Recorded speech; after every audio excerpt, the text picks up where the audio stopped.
Welcome back to the center of it all. Today in the kitchen we're going to be sticking with that holiday theme because around this time of year, Mel likes to make boxes of assorted fudge for all of her friends and family. So she's going to be showing us how to make everyone's favorite dark chocolate fudge.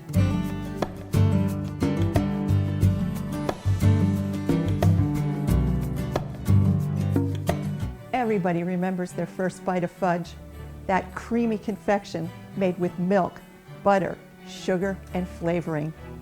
Most of us got our first taste of fudge on a boardwalk somewhere on the East Coast. And this all-American creation was invented by a bunch of students in Baltimore, Maryland, who were trying to make and sell caramels, and they fudged up the recipe.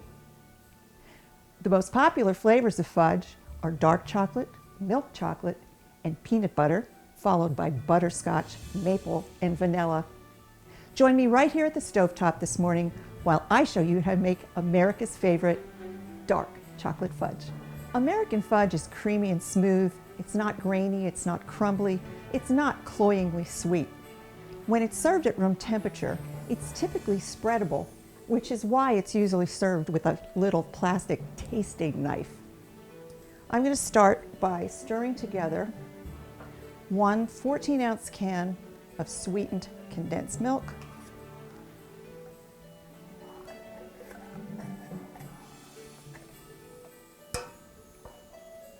and a generous tablespoon of vanilla extract.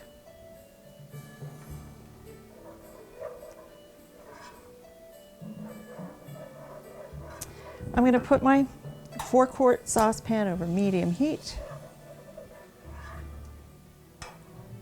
And I'm going to stir in, instead of sugar, which is going to make it really extra creamy, 4 tablespoons of mini marshmallows, essentially sugar and air. I think I said 4 tablespoons. I meant 4 ounces. And when it comes to fudge, you're really best to weigh your ingredients. There's no such thing as cups or tablespoons of marshmallows. 4 ounces. And now we just stir and stir and stir this, not over moderate heat, not high, not low, until the marshmallows melt completely into the condensed milk and start to foam up.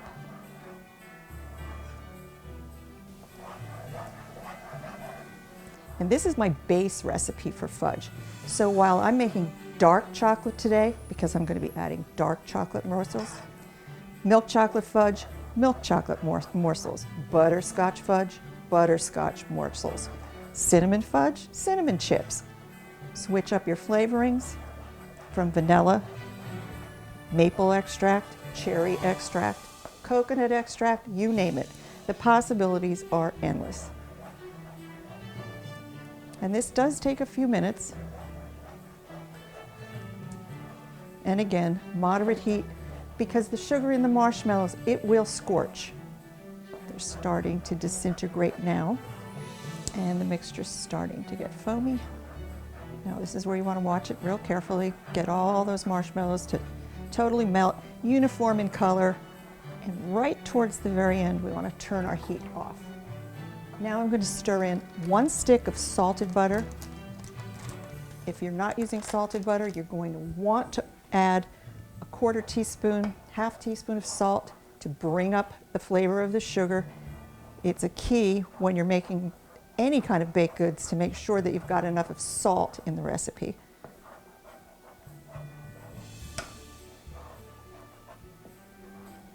"30 seconds, the butter's melted in. And now we've got 1 pound of dark chocolate morsels.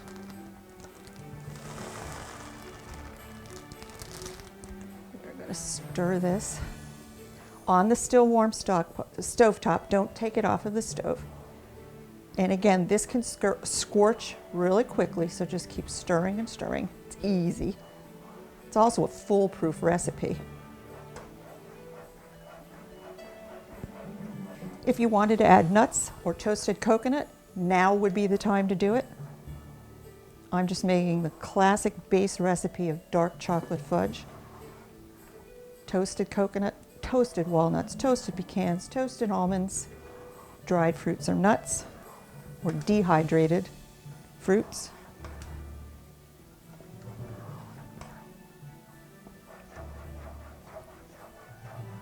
That is just about perfect. It is, you'll know, it starts to seize, and that's an odd word to use, but it just starts to pull itself all together all at once. Okay, without waiting a moment, I've got 8 by 8 inch baking pan that I've lined with plastic wrap and placed a sheet of parchment in the bottom. Now this is going to work as a handle when you're trying to get your fudge out of your 8 inch by 8 inch pan, so the plastic wrap is a requirement. And we want to put all of our fudge inside of here. Transfer it from the pan.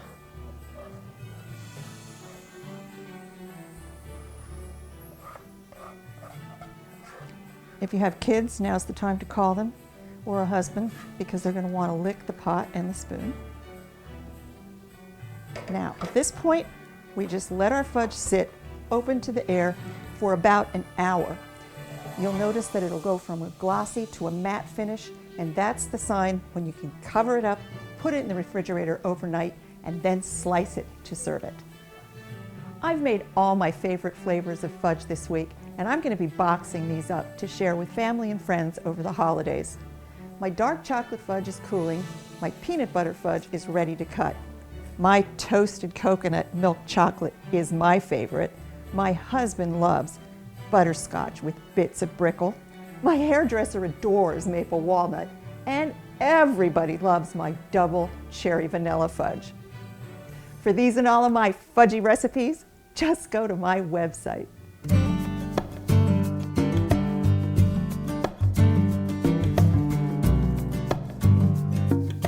Well, I feel like I'm in heaven because I feel like I'm on the boardwalk at one of those fudge shops where they have all the different flavors laid out for you to try, and it just smells absolutely amazing in here. And as you guys know, I have a giant sweet tooth, so I'm excited to dig into this milk chocolate fudge with coconut. But before I do, when we come back, we'll be taking a look at holiday events that are happening around the area. Good job, Mel.